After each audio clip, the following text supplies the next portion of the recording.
Estamos bajo los embates de una crisis mundial sin precedentes, que no se desarrollaba desde la Primera y la Segunda Guerra Mundial, desde la gripe española de 1918 y la Gran Depresión de 1930. Pero la crisis actual es muy diferente a todas las anteriores, ya que todas las condiciones están dadas para una globalización total donde va a afectar a cada ser humano. Hay una crisis de salud, hay una crisis económica, hay una crisis institucional, religiosa, generacional, una crisis social y tecnológica que sentará los mecanismos para lograr el control de los seres humanos e implementar lo que han denominado el gran reseteo. Pero ¿de dónde procede la expresión el gran reseteo y por qué hay tanta preocupación al respecto? Este término se extrae del libro COVID-19, El Gran Reseteo, del presidente y fundador del Foro Económico Mundial, Klaus Schwab. En la reseña del libro se extrae lo siguiente. Este libro ofrece un análisis preocupante y aún así esperanzador. La COVID-19, que ha provocado la mayor crisis de salud pública del siglo, ha generado una enorme devastación económica y empeorado las desigualdades que ya existían. Pero la fuerza del ser humano reside en su visión prospectiva, su ingenio, al menos hasta cierto punto, su capacidad para tomar su propio destino y proyectar un futuro mejor. Esto será el tema principal de la cumbre en enero del 2021 del Foro Económico Mundial. Según ellos, el gran reinicio es un compromiso para construir conjuntamente y con urgencia los cimientos de nuestro sistema económico y social para un futuro más justo, sustentable y resistente. Cabe destacar que el presidente del Foro Mundial y autor del libro El Gran Reseteo es el promotor de lo que él llama la cuarta revolución industrial. Pero en resumen, ¿en qué consiste el Gran Reseteo? Se busca implementar un nuevo orden social, político, económico y religioso, tomando el SARS-CoV-2 como pretexto para controlar y sistematizar a las próximas generaciones. Según ellos, tiene que haber un reseteo económico. El Fondo Monetario Internacional estima una caída del 3% durante esta crisis. Por lo tanto, se busca un mercado mundial más justo e inclusivo, con nuevos acuerdos y mayor justicia con las economías, para mayor control y una redimensión de la propiedad privada. En resumen, una economía única global con la posible suplantación del dinero fiat por el Bitcoin. Pero también tiene que haber un reseteo social, según ellos. Una sociedad más equitativa e inclusiva, donde todas las posiciones son igual de válidas. Se honrará la dignidad del ser humano y todos tienen las mismas oportunidades. Un orden donde se cumplan las expectativas de las nuevas generaciones, una sociedad más humanista, sin mucho espacio para lo trascendente. Pero también es necesario, según este foro, que haya un reseteo climático. El COVID-19 ha acercado más que nunca los imperativos climáticos y económicos. El 2020 será recordado por las nuevas generaciones como el año en que la humanidad derrotó una pandemia y salvó al planeta. Como parte de esta crisis se han detenido en parte las industrias y las emisiones mundiales de CO2, y esto ha mantenido la temperatura entre 1.5 y menos 2 grados centígrados, como se acordó en París.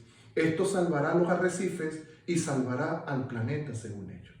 Pero también tiene que haber un reseteo religioso, ya que esta área será afectada por un ecumenismo necesario para conciliar las creencias y que esto pueda ser un instrumento de unificación del nuevo orden mundial. Desaparecerán los absolutos y se establecerá una superreligión que no necesariamente será para adorar a Dios, sino para manipular y trabajar en favor de los intereses del nuevo orden. Pero también tiene que haber un reseteo tecnológico, ya que la tecnología va a ser el vínculo más poderoso para controlar y sustentar este nuevo sistema. Con una nueva cultura digital que se ha perfeccionado con la pandemia y donde el transhumanismo traspasará los límites biológicos, fusionando humanos con máquinas, intercediendo en los asuntos y reprogramando la genética biológica y así crear humanos inmortales. Pero lo importante de esto no es la crisis epidemiológica, ni el gran reseteo, sino la actitud que tengamos como pueblo de Dios. Hace más de 5.000 años, a través del diluvio, se presentó la primera crisis mundial, cuya afectación alcanzó a todos los seres humanos. El primer gran reseteo de la humanidad, una nueva normalidad que buscaba desplazar al creador de su creación. Pero después del diluvio también hubo una crisis en muchas áreas, hubo una crisis económica. Los recursos habían mermado por la devastación del catastrofismo y había que redimensionar la distribución.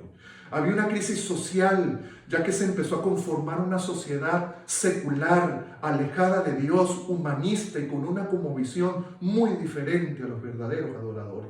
Había una crisis religiosa y moral, ya que la mayoría de los postdiluvianos perdieron gradualmente el conocimiento de Dios y decidieron rebelarse contra Él. Había una crisis de salud, ya que los seres humanos solamente podían vivir 120 años como máximo. Las facultades espirituales, físicas, mentales disminuyeron y las enfermedades proliferaron.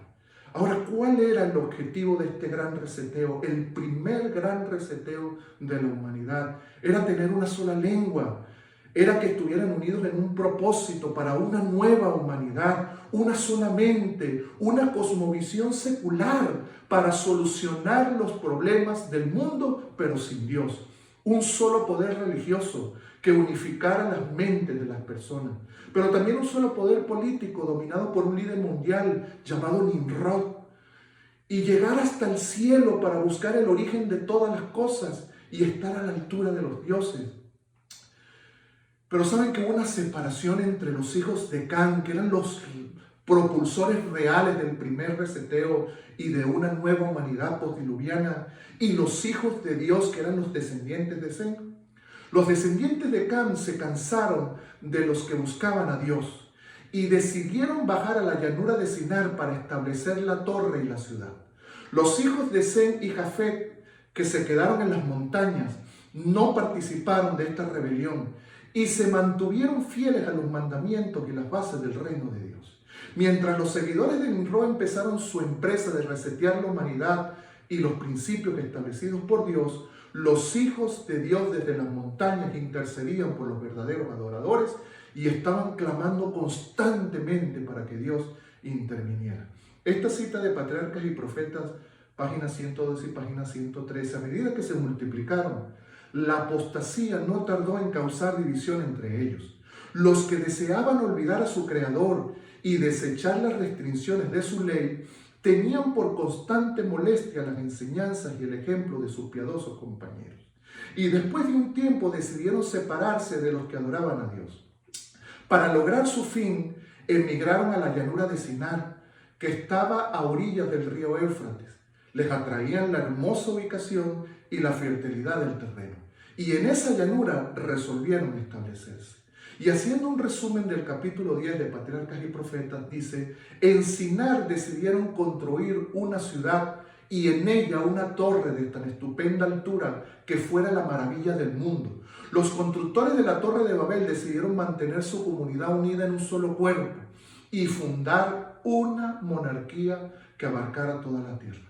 No creían en el pacto y las promesas de Dios. Otros ni siquiera creían en un creador. Uno de sus fines para construir la torre era alcanzar seguridad si venía otro diluvio. Tenían por objeto apartar a Dios de las generaciones futuras y llevarlas a la idolatría. Los que temían a Dios le imploraban que intercediese y Dios intervino por misericordia y detuvo la rebelión. Hoy en día los incrédulos ponen su confianza en la ciencia y rechazan la palabra de Dios, pero los verdaderos seguidores de Dios deben pedir su intervención y aceptar y guardar su palabra de una manera fiel. Y miren esta cita: desde los cielos miró Jehová, vio a todos los hijos de los hombres. Desde el lugar de su morada miró sobre los moradores de la tierra. Jehová hace nulo el consejo de las naciones y frustra las maquinaciones de los pueblos. Y el Salmo capítulo 2, versículos 1 al 6 dice: ¿por qué se amotinan las gentes y los pueblos piensan cosas vanas? Se levantarán los reyes de la tierra y príncipes consultarán unidos contra Jehová y contra su ungido, diciendo: rompamos sus ligaduras y echemos de nosotros sus cuerdas, apartemos a Dios, hagamos un nuevo orden mundial, un nuevo reseteo, donde el ser humano pueda lograr conquistar sus temores y sus problemas. Y el versículo 4 dice: el que mora en los cielos se reirá, el Señor se burlará de ellos, luego hablará a ellos en su furor y los turbará con su ira. El gran reseteo, queridos hermanos, queridos amigos, para los verdaderos creyentes debe ser un nuevo comienzo con Dios, una experiencia renovada con el Espíritu Santo, una mente limpia.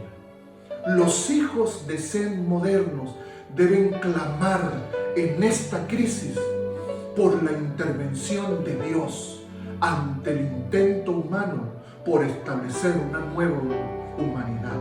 Ser más fieles que nunca, hermanos, a los mandamientos y levantar el estandarte de la palabra de verdad y los principios del reino de los cielos. Sin concesiones, defendiendo la verdad de Dios.